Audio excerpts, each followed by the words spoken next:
The views expressed in this blog are hosted on my own website, are strictly personal, and do not reflect the views of any organization.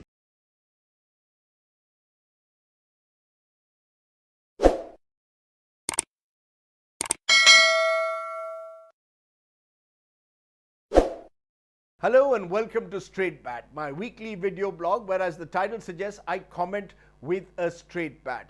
Today on the Straight Bat, a stirring tale, tragic tale of two women, both who were gang raped, one dead, but who would seem to have got some measure of justice or closure for her family even in her death. The other alive, but whose quest for justice has just taken another tragic turn. The two protagonists, Nirbhaya, better referred to by her real name Jyoti Singh, and the other Bilkis Bano. Nirbhaya, or Jyoti's case, had become a cause célèbre in a way, the most high-profile gang rape case in the country. It brought the national capital to a halt. People protested on the street, dharnas were held, candlelight marches. People were even marching down Rajpath in 2012.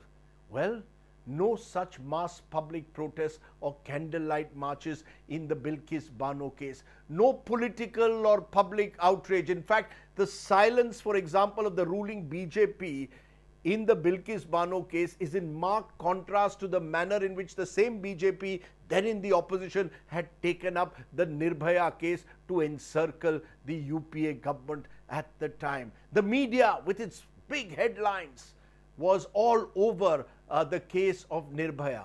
Now we find a silence on most primetime channels when it comes to Bilkis Bano. In fact, but for a few brave social activists, we may never even have heard of Bilkis.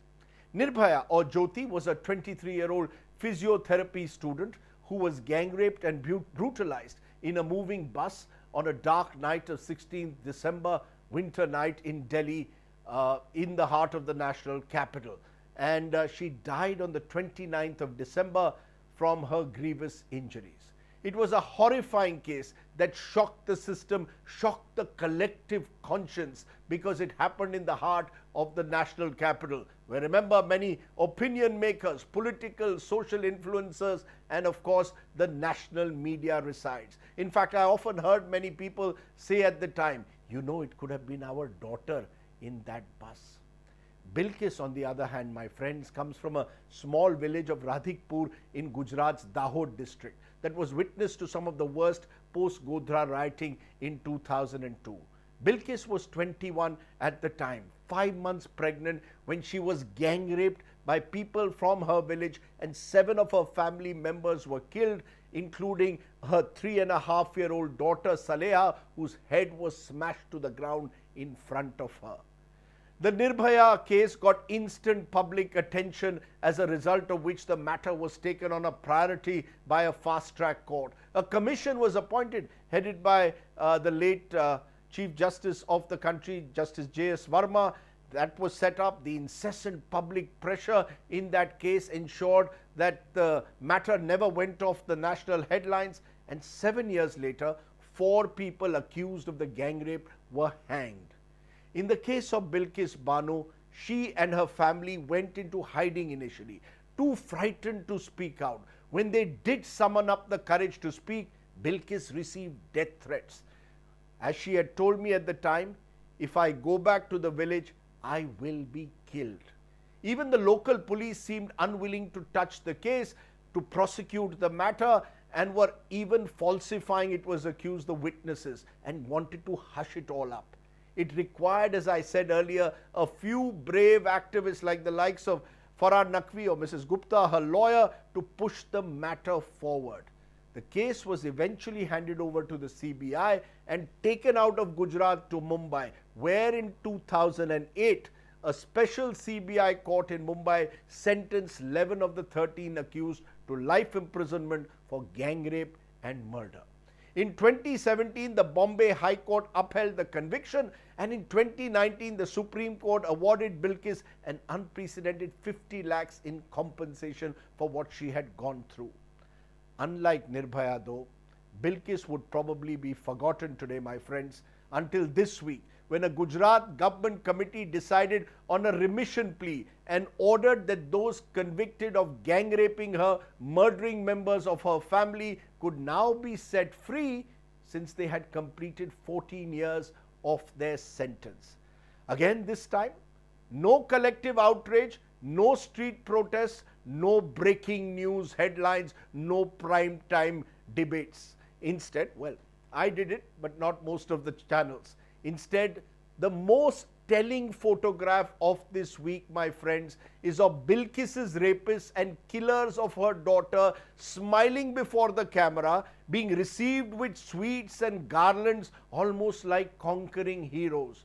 What makes this image even more poignant in a way and disturbing is the fact that their release takes place on August 15, the very day that we as a nation were celebrating 75 years of our independence. Also within hours of the Prime Minister telling the country from the ramparts of Red Fort of the need to empower women and promote Nari Shakti. Can there be a more telling commentary, my friends, on the state of our republic, that while an all-powerful Prime Minister who is also from Gujarat is talking of Nari Shakti, in his very home state, a woman's rapists are being triumphantly greeted on their release from jail? Of course, there will be those who will point out that the release is procedural, that under the Criminal Procedure Code, all these men are entitled to be released after having spent 14 years to apply for remission of their life imprisonment sentence. It will be argued that the Gujarat government therefore has only acted as per law after the Supreme Court asked them in the month of May to decide on remission. There are even those who will be engaged or are engaged in the usual whataboutery, pointing to the miscarriage of justice in many other rape cases, or even a recent case where a rapist's death sentence was commuted to life by the Supreme Court. The person involved had raped a 4-year-old, with the court observing that every sinner has a future. Truth is, my friends, all these arguments are fallacious. Fact is that the committee which decided to grant remission has conveniently overlooked its own Gujarat government guidelines of 2014 that clearly rule out remission for rape convicts. Instead, they've relied on a 1992 document. Fact is that the members of the Gujarat government committee that took this decision of remission to release the convicts included 2 local BJP MLAs, a former BJP municipal councillor from Godhra, and a worker with the BJP's women's wing. Fact is that the local VHP has tried to protect its own, which is why the convicts were greeted by the VHP with these garlands. Fact is, Gujarat goes to the polls this year, and therefore the politics of polarization has begun. Fact is that the decision on remission is taken in consultation with the centre when the investigating authority is the CBI. So was the centre in the know or not? Fact is that there is a BJP government at the state and in the centre. Fact is, no one has bothered at any stage to consult Bilkis or her family before passing this remission order on her rapists. Fact is, when it comes to the rape convicts case, no amount of whataboutery can work. Each case is a crime against humanity. Fact is, those who gang raped Bilkis and murdered her family members are returning to the neighborhood where she lives. Fact is, none of them have shown any remorse in all these years for their actions, and in fact have been repeatedly out on parole. Fact is, a vulnerable woman who has fought all her life for justice is being confronted today by the very influential people who gang raped her. Fact is, a dangerous precedent is being set. Fact is, there will be no public protest, no collective conscience outrage that judges will speak of, no wall-to-wall media coverage or breaking news or shrill debates on the Bilkis story. Fact is, this is a national shame. Fact is, Gujarat 2002 is rapidly becoming a distant memory. 20 saal baad, we are being told to forget what has happened then, to wipe away from our memory bank the stories of the likes of Bilkis and many like her.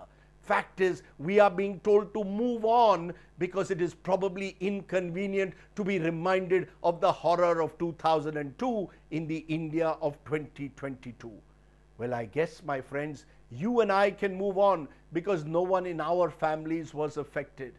Bilkis must live with this trauma all her life because she's not Nirbhaya or Jyoti Singh, because her name is Bilkis Bano, because she, my friends, will soon become just another faceless Indian citizen denied justice. Unless the Supreme Court steps in once again to bat for her, as I said earlier, this will remain a national shame.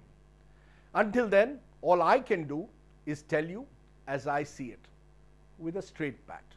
Thanks very much for watching The Straight Bat. Do, of course, subscribe to my YouTube channel for many more such videos. For now, stay well, stay safe. Jai Hind, Namaskar.